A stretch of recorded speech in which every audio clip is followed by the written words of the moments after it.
오늘 하나님의 말씀은 누가복음 3장 1절에서 17절까지의 말씀입니다. 누가복음 3장입니다.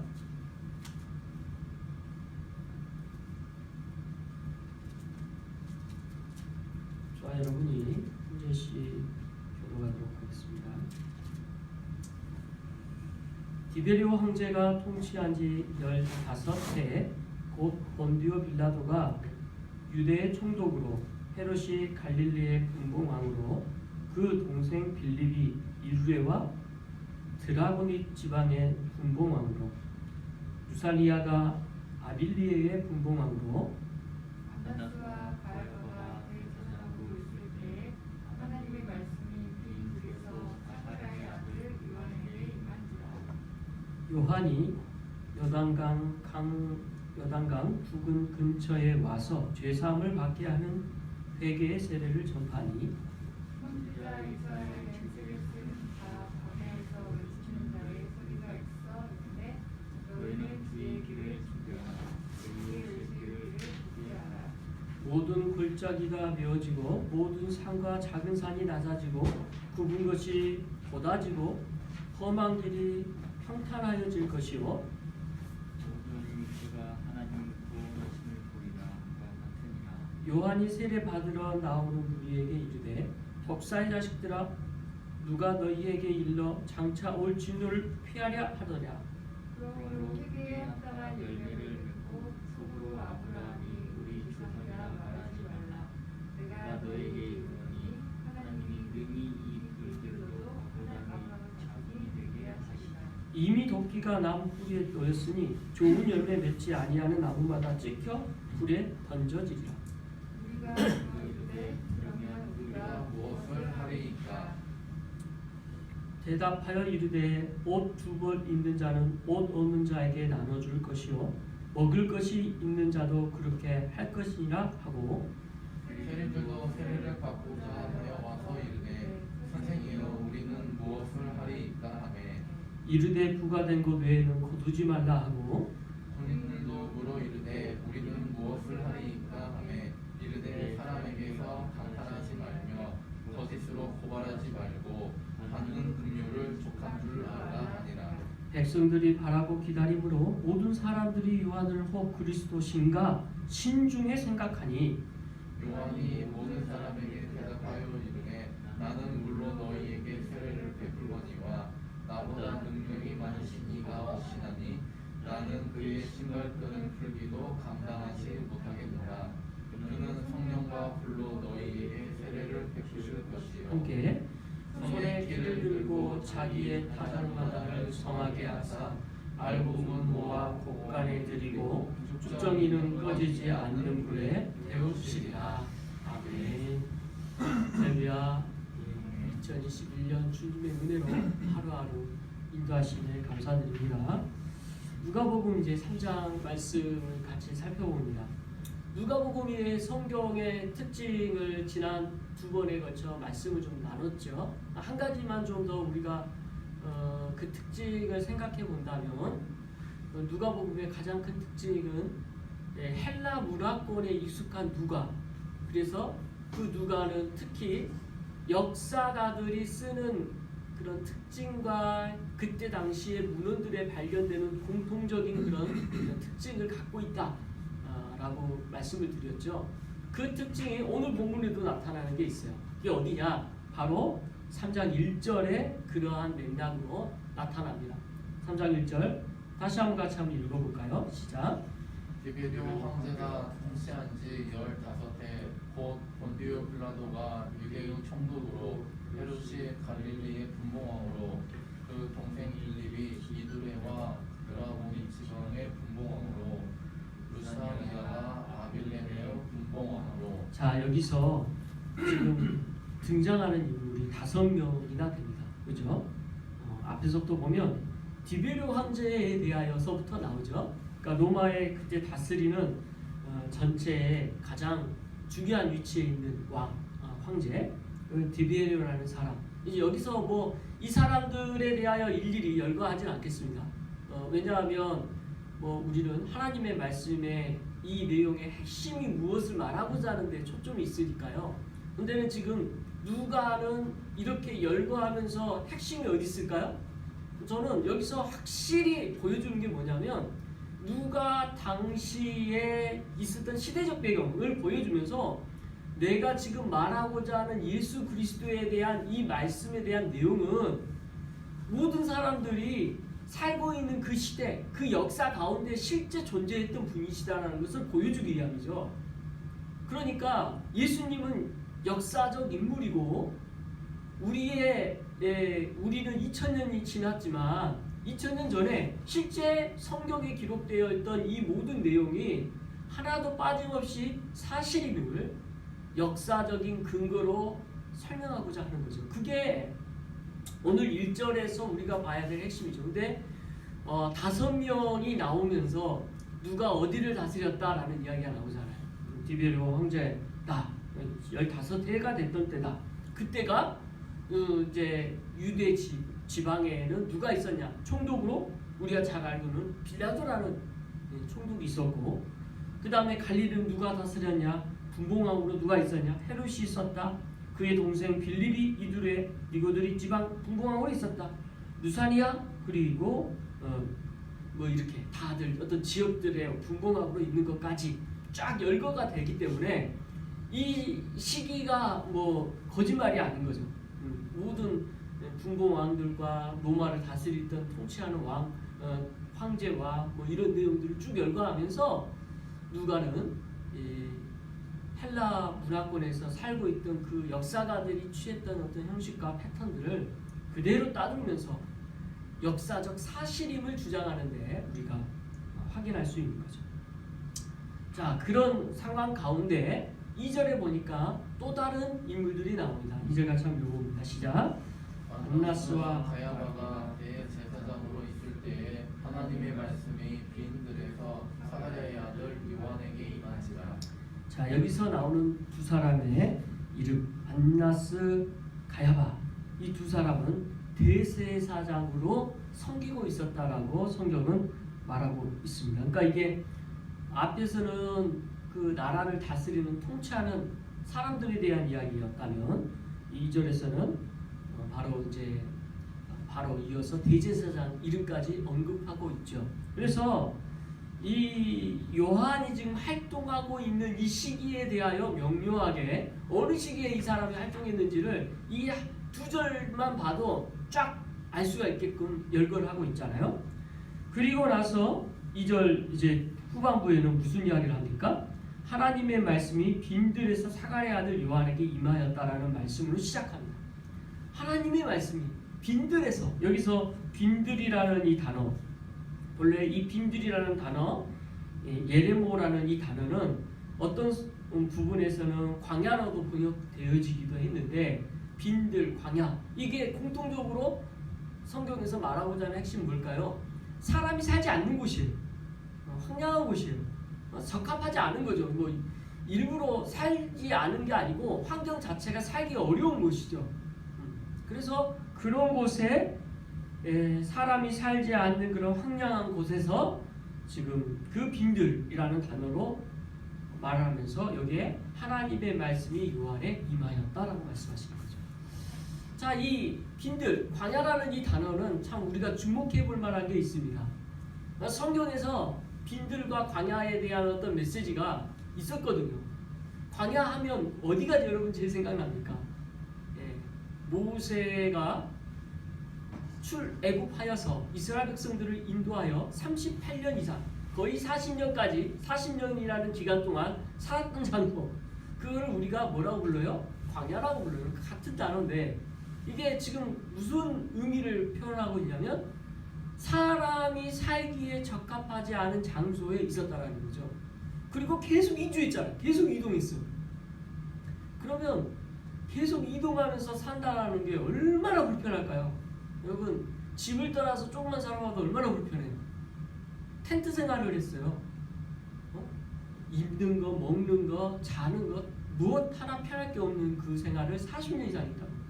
40년간 하는 그 기간에 그 장소를 광야라고 불렀던 것에서 오늘 말씀에서 연결이 된다고 한다면 하나님의 말씀이 임하였던 장소, 그것은 사람 살기에 적합하지 않은 그런 장소에 요한이 있었고 그곳에서 하나님 말씀이 임하셨다라는 것에 뭔가 상징적인 뜻이 있겠구나라는 생각을 할 수 있죠.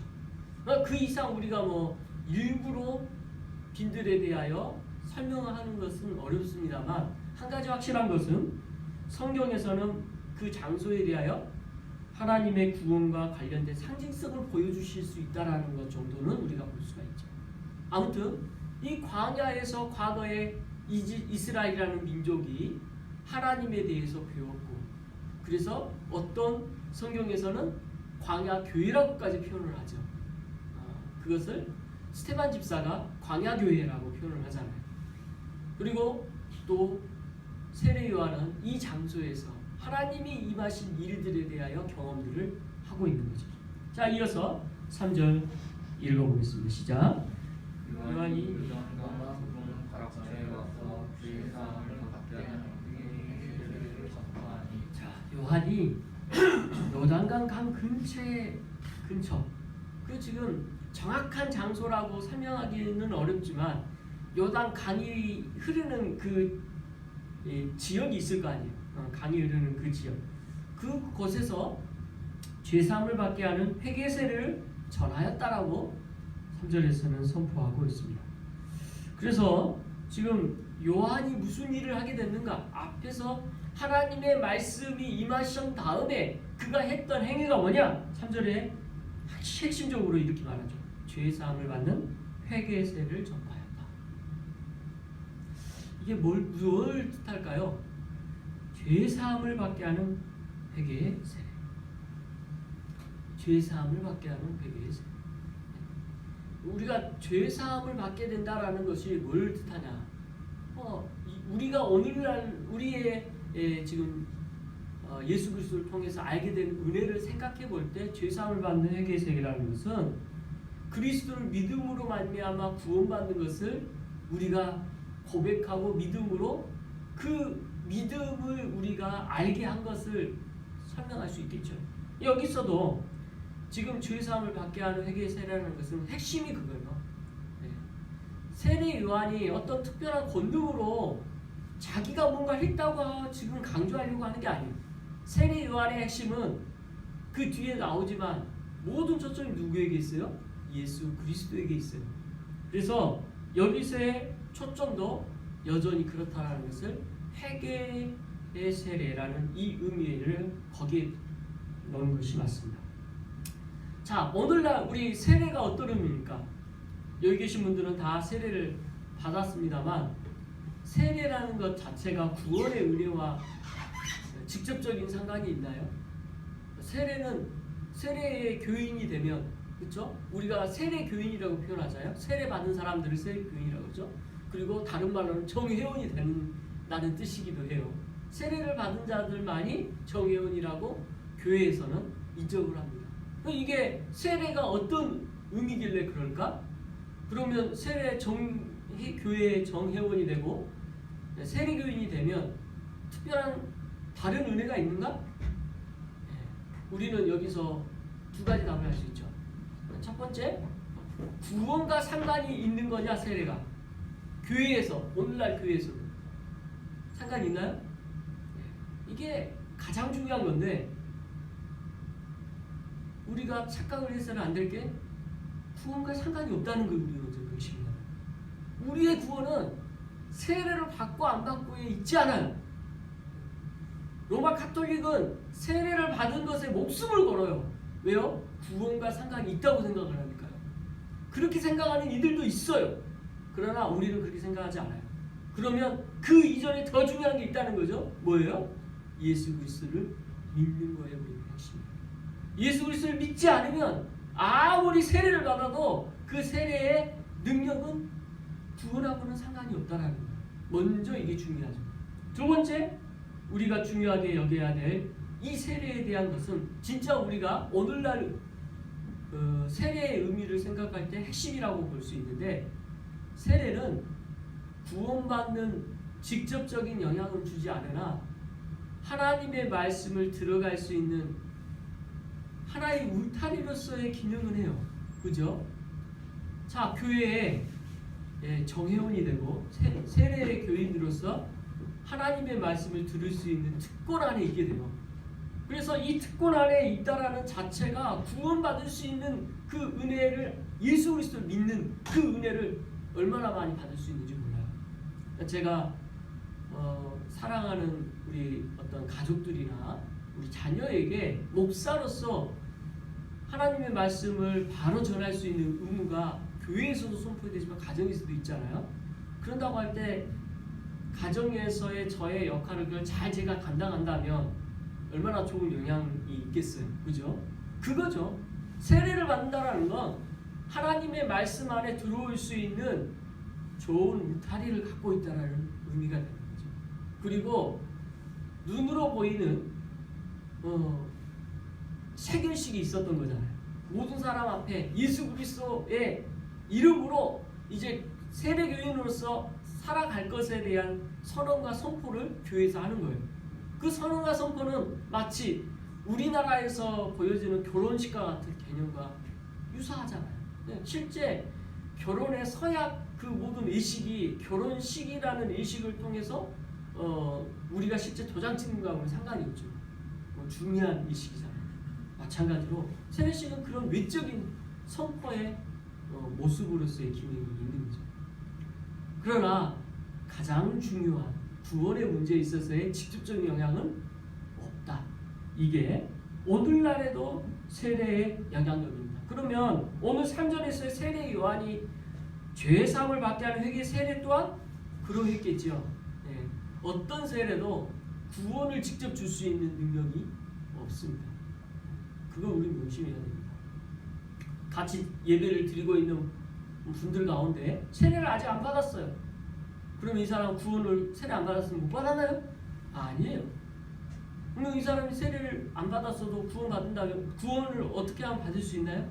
예수 그리스도를 믿으면 돼요. 물론 이 예수 그리스도를 믿다는 게 우리의 눈으로 직접 우리가 확인할 수 있는 영역은 아니에요. 하나님의 주권 안에 하나님께서 하시는 일이에요. 그러나 가장 중요한 것은 그의 믿음에 하나님께서 함께 하심을 있다라는 거죠. 그래서 오늘 말씀을 통하여 세례 요한의 역할을 우리가 세례를 통해 보여주고 있습니다. 이어서 4절, 5절 말씀 같이 보겠습니다. 시작. 선지자 이사야의 책에 쓴바 광야에서 외치는 자의 소리가 있어 이르되 너희는 주의 길을 준비하라 그의 오실 길을 곱게 하라. 자, 5절도 모든 골짜기가 메워지고 모든 산과 작은 산이 낮아지고 굵은 것이 곧아지고 험한 길이 평탄해질 것이요. 오늘 본문에 대한 것은 마가복음, 마태복음에서도 세례 요한에 대하여 설명할 때 인용되는 구절이에요. 그래서 다 세 개의 성경에서 이 본문에 대하여 이사야 말씀에 대해 동일하게 하기 때문에 세례 요한에 대한 약속은 동일하게 다 받구나. 그리고 세례 요한이 어떤 존재인지 다 그렇게 인식했으면 알 수 있습니다. 자, 그러면 지금 4절에서 5절에 지금 핵심이 뭡니까? 세례 요한이 어떤 사람인가? 하나님께서는 그에게 뭘 말씀하시고 어떤 일을 이 사람은 해야 되는가의 핵심이 있죠. 앞에서 이미 우리는 알고 있습니다. 뭐예요? 그는 죄사함을 받게 하는 회개 세례를 선포하는 일을 했습니다. 거기에 대한 부가 설명으로 구약을 딱 든 거죠. 구약에 봐라. 이미 세례 요한에 대해서 약속된 바가 있다. 어떤 약속이 있냐? 자, 4절에 보니까 광야에서 외치는 자의 소리가 있었다. 마치 세례 요한이 광야에 있었잖아요. 빈들에 있었잖아요. 거기서 외치는 소리가 뭐였냐? 주의 길을 준비하라. 이렇게 선포했다는 거죠. 그의 오실 길을 곱게 하라. 여기서 주의 길 누굴 말합니까? 예수 그리스도를 말하죠. 예수 그리스도의 길을 준비하고 그의 오실 길을 곱게 하는 일. 그래서 더 부가되어선 설명이 5절에 모든 골짜기 메워지고 모든 산과 작은 산이 낮아지고 곱은 것이 곧아지고 험한 길이 평탄해진다. 지금 이제 이 설명이 뭘 뜻할까요?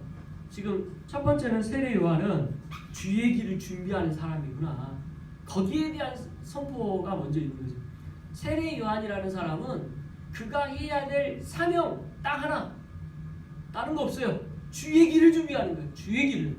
하나님의 말씀을 선포할 뒤에 오실 그분을 준비하는 일에 그가 해야 될 모든 일이 있다라는 거죠.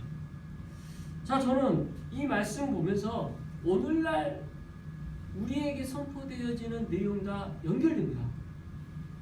예, 지금 세례 요한은 아기 예수로 태어나셔서 처음 오신 예수 그리스도의 메시아의 그 사명을 선포하는 일을 했잖아요. 근데 오늘날도 이와 똑같은 동일한 공통점이 있는 우리가 해야 될 역할이 있습니다. 뭘까요? 다시 오실 주님을 준비하는 것입니다. 이것이 교회가 할 일입니다. 교회가 다시 오실 주님을 선포하지 않은 건 교회가 아니라는 거죠. 세례 요한이 주시는 사명과 오늘날 우리 교회에게 주신 사명은 동일합니다. 왜요? 마태복음 28장 18절에서 20절에 예수님이 지상 대명령하신 내용이 나오잖아요. 네? 우리는 아들과 아버지와 아들과 성령의 이름으로 세례를 주고 가서 제자 삼아야 돼요. 이게 오늘날 우리에게 주어진, 교회에게 주어진, 또 우리 각자에게 주어진 사명이에요. 그래서 선포해야 됩니다. 세례 요한이 예수님을 선포했듯이 오늘날 저와 여러분도 선포해야 돼요. 이거는 교회의 핵심적 해야 될 역할이에요. 그건 너무나 중요하고, 목사로서 이 일을 하지 않으면 목사가 가장 중요한 걸 하지 않습니다. 그래서 뭐가 교회냐라고 정의를 내릴 때 교회의 정의 세 가지가 있어요. 첫 번째 뭐예요? 하나님의 말씀의 바른 선포예요. 이 바른 선포의 핵심이 뭐예요? 예수 그리스도를 전하는 거죠. 이거 하나는, 이건 교회가 해야 될 교회 역할을 안 하는 거예요. 두 번째가 성찬과 세례를 베푸는 일이고요. 세 번째가 교회를 하나님의 방법대로 다스리는 일. 이걸 다른 말로 권징이라고 해요. 섬기고 세우고 뭐 제자를 세우는 일에서부터 모든 교회에서 해야 될 일들을 권징이라고 해요. 이 세 가지가 성경에서 우리가 찾아보는 교회가 해야 될 일입니다. 그 중에 가장 첫 번째, 제일 중요한 원리가 하나님의 말씀을 선포하는 일이라는 것입니다. 그래서 오늘날 목사는 그 일을 하고 또 성도는 이 말씀을 듣는 거에, 그래서 우리가 주일 예배가 너무너무 중요한 것이죠. 이것이 그런 맥락에서 우리는 교회답다라는 표현을 쓸 수 있는 거죠. 자, 오늘 4절에서 5절에서 우리가 세례 요한을 통해 한 가지 오늘날 교회가 해야 될 역할이 뭔지를 찾아볼 수 있게 됩니다. 그리고 세례 요한은 모든 골짜기, 그가 선포해야 될 내용들을 이렇게 쭉 열거하고 있죠. 이어서 6절 말씀 같이 읽어봅니다. 시작. 모든 육체가 하나님의 구원하심을 보리라 함과 같으니라. 자, 6절 말씀 핵심은 뭐예요? 모든 육체가 하나님의 구원하심을 보리라. 마지막 때에 우리는 어떤 일이 일어날까 다 알아요. 어떤 일이 일어나니까 첫째, 마지막 그때가 되면 예수님이 다시 오셔요. 그리고 모든 사람이, 죽었던 사람도 다시 살아나요. 이걸 부활이라고 하죠. 또 휴거라고 하는 표현으로 써서 죽은 사람들이 살아나서 그냥 그걸로 끝나는 게 아니라 죽은 사람들이 살아난 다음에 예수님과 함께 올라가요. 이런 일들이 일어나요. 그리고 예수님을 믿지 않은 이들은 영원한 지옥으로 들어가요. 이게 이제 마지막 심판의 끝이에요. 거기에 대한 상세한 내용들은 신학적 입장에 따라 조금씩 다를 수 있어요. 그러나 핵심은 뭐예요? 예수님은 다시 오신다라는 거. 그리고 마지막 심판이 있다라는 거. 이거는 부인할 수가 없어요. 어떤 모양을 어떻게 더 구체적으로 설명하지 않더라도 우리가 해야 될 선포는 뭐예요? 여기. 자, 그 선포의 핵심이 6절이에요. 모든 육체가 하나님의 구원하심을 보리라. 다 볼 거예요. 모든 사람이 다 볼 거예요. 그러나 구원을 모든 사람이 얻는 건 아니에요. 우리는 그게 이제 성경에서 나타난 진리임을 믿지요. 이어서 7절 같이 읽겠습니다. 시작. 요한이 세례받으러 나오는 우리에게 이르되 독사의 자식들아 누가 너희에게 이르러 장차 올 진노를 피하라 하더냐. 요한이 세례로 받으러 나오는 많은 무리들이 있었다는 것을 보여주면서 그들 가운데 독사의 자식들아 라고 부르는 이들이 있었어요. 엄청난 욕이죠. 와, 저 아까 전에 성경 본문을 읽는데도 독사의 자식들하고 제가 막 충격을 받으면서 읽었어요. 아, 이런 말들이 성경에 있는 것에 그럼 이 진위가 뭘까? 왜 독사의 자식들이라고 말을 했고 이들이 도대체 누구냐? 뒤에서 살펴보면 나타나지만 종교 지도자들을 특히 지칭을 하고 있어요. 사두개인들, 바리새인들 이런 종교 지도자들. 이런 종교 지도자들이 지칭되어지는 이유가 뭐냐? 하나님의 말씀을 바로 가르쳐야 되는데 가르치지 않은 이들에 대한 책망이 있는 거죠. 그래서요, 오늘날 목사들도 하나님의 말씀을 말씀대로 바로 선포하지 않으면 똑같이 말씀하실 것 같아요. 독사의 자식들아, 가장 책망받을 위치에 있게 돼요. 근데 오늘 말씀 보면서 참 목회자로서 먼저 제 자신을 돌아봅니다. 하나님의 말씀을 바로 선포하고 있는가?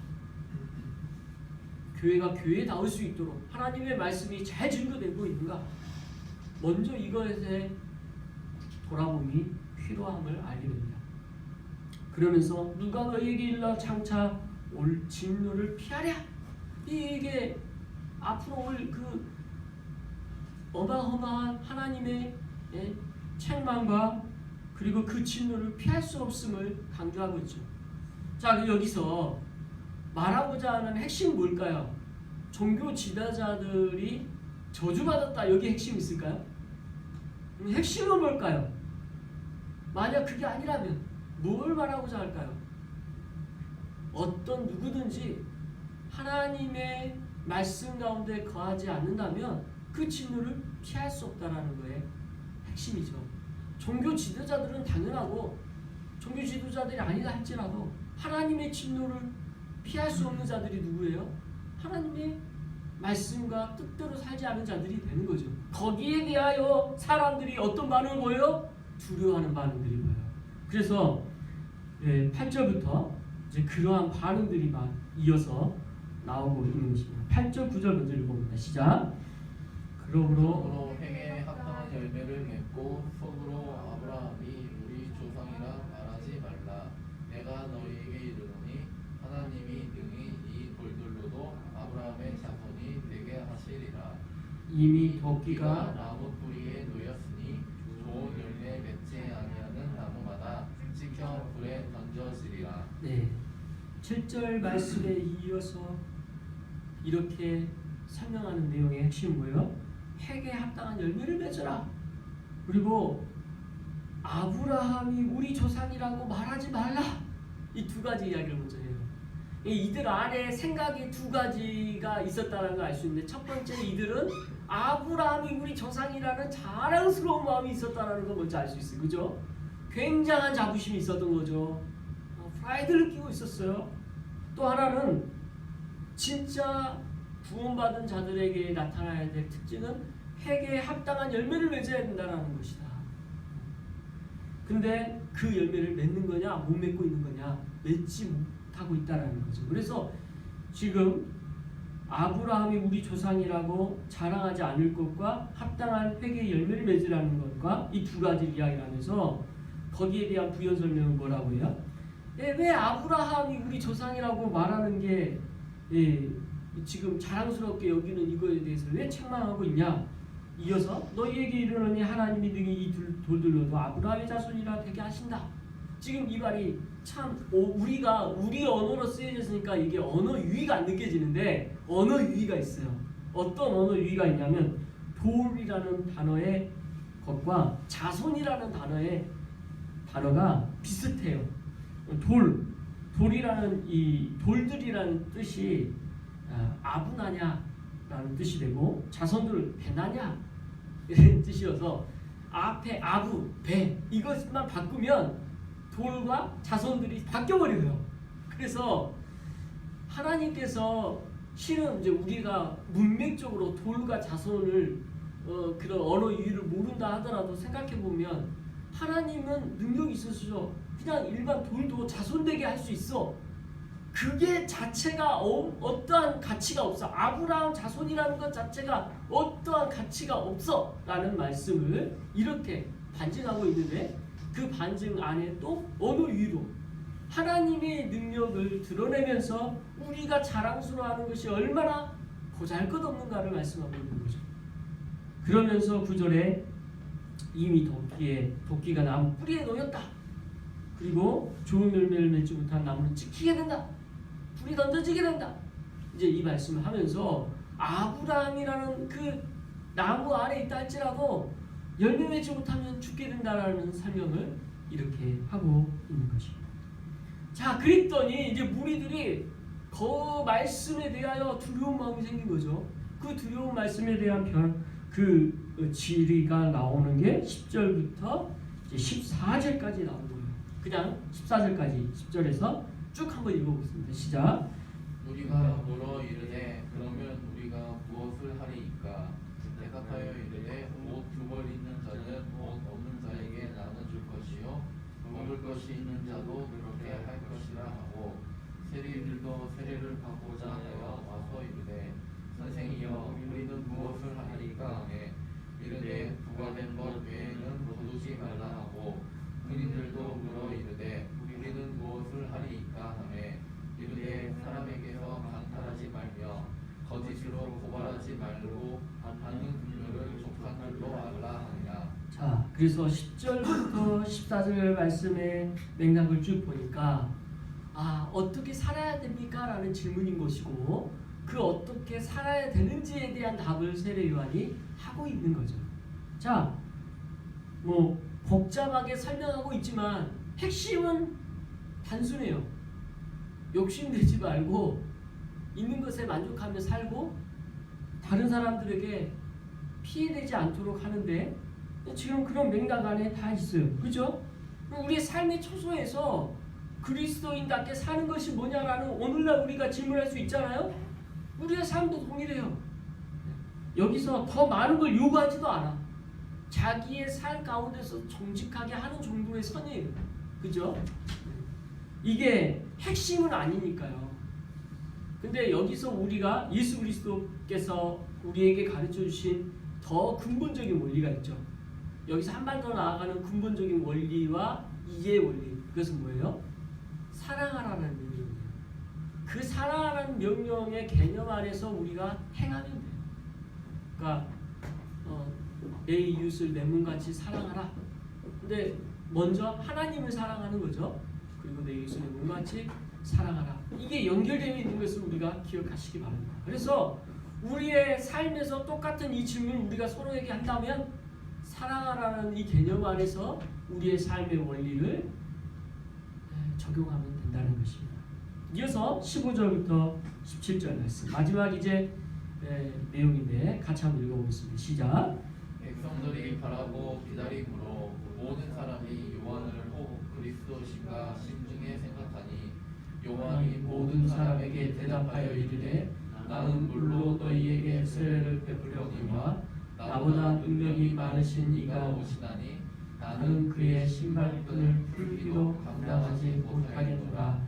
그는 성령과 불로 너희에게 세례를 베풀 것이요 손에 키를 들고 자기의 타작마다를 정하게 하사 알곡을 모아 곳간에 들이고 쭉정이는 꺼지지 않는 불에 태우시리라. 그래서 이제 15절부터 마지막 17절까지의 내용은 다시 한번 백성들이 지금 무슨 생각을 하고 있는가에 대한 답인데, 이 세례 요한이 막 이렇게 하나님에 대하여 선포하고 있는데 그 선포를 듣고 착각하는 게 당신이 메시아냐라는 생각을 하고 있는 거죠. 분명히 앞에서 그의 핵심 메시지는 뭐였어요? 메시아를 준비하는 사람이 계속 이야기를 하는데도 사람들이 그걸 그렇게 안 받아들여요. 그래서 그 심중에 생각 있는 것을 세례 요한이 알고 다시 15절부터 17절 말씀을 선포하는 거죠. 어떻게 선포해요? 요한이 모든 사람에게 대답하여 이르되 나는 물로 너희에게 세례를 베풀었구나. 나보다 능력이 많으신 이가 오신다.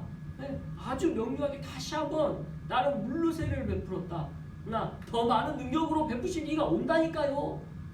나는 그 사람이 아니에요. 명확하게 이야기합니다. 그리고 어떻게까지 표현하면 나는 그의 신발끈을 풀기도 감당하지 못하겠다. 이게 무슨 말이에요? 네, 신발끈을 푼다라는 것은 한 집의 주인이 노예가 하는 행위입니다. 그것도 노예가 하는 행위 가운데 가장 낮은 행위예요. 노예가 신발끈을 푼다는 것은 진짜 왕과 신하 사이, 왕과 노예 사이를 분명하게 보여주는 대표적인 것인데 그것도 감당할 수 있는 위치가 자기는 안 된다. 그러니까 예수님의 신분이 얼마나 높고 그가 얼마나 높은지 나는 그 노예 역할조차도 할 수 없는 존재라는 것을 분명하게 이야기를 하고 있기 때문에 예수님을 분명히 높이고 있는 거죠. 그 오실이 그렇게 높은 분을 나라고 말한다고 말도 안 되는 소리 한다. 이렇게 반증하는 거죠. 이어서 17절에서 손에 키를 들고 자기의 타작만에서 정하게 하사 알고 모으고 쭉정이는 불에 태운다라는 말씀까지 합니다. 자, 이제 이 말씀을 정리해 보면 세례 요한은 분명히 예수 그리스도가 어떤 분이신지를 이야기를 하고 한 가지 더 물로 세례 주는 것과 성령의 세례를 주는 것으로 나눠서 또 세례에 대한 말씀을 하죠. 그러니까 예수 그리스도를 믿는 것이 구원의 은혜를 실제로 받는 거잖아요. 이게 성령 세례예요. 예수 그리스도 믿지 않으면 우리는 구원받을 수가 없어요. 그러나 세례 요한은 회개를 받게 하는 그 세례는 오늘날 우리가 주는 세례의 능력이랑 같은 거죠. 그래서 이것을 구분해서 다시 한번 이렇게 선포하고 있습니다. 이제 오늘 말씀 마무리합니다. 오늘날 우리가 교회에서의 역할, 세례 요한을 통해서 참 배울 수가 있습니다. 하나님의 말씀을 선포하는 일, 수원 한국교회는 잘 하고 있는가요? 또 하나님의 말씀대로 선포되는 또 그렇게 성례를 잘 베풀고 또 하나님의 말씀의 성김과 권면과 또 제자들을 서로 세워가며 그런 교회로 가고 있습니까? 그렇다면 몸된 교회 또한 주님의 약속의 말씀대로 행함되어지고 있는 거죠. 그러니까 교회가 연약한 인간의 모습을 그대로 갖고 있기 때문에 저도 연약한 인간이에요. 오늘날 우리 교회가 얼마나 많은 비판을 받고 있습니까? 그 비판 받는 이유 중에 하나가 우리 연약함 때문일 거예요. 우리 교회라고 비판 안 받을 수 있을까요?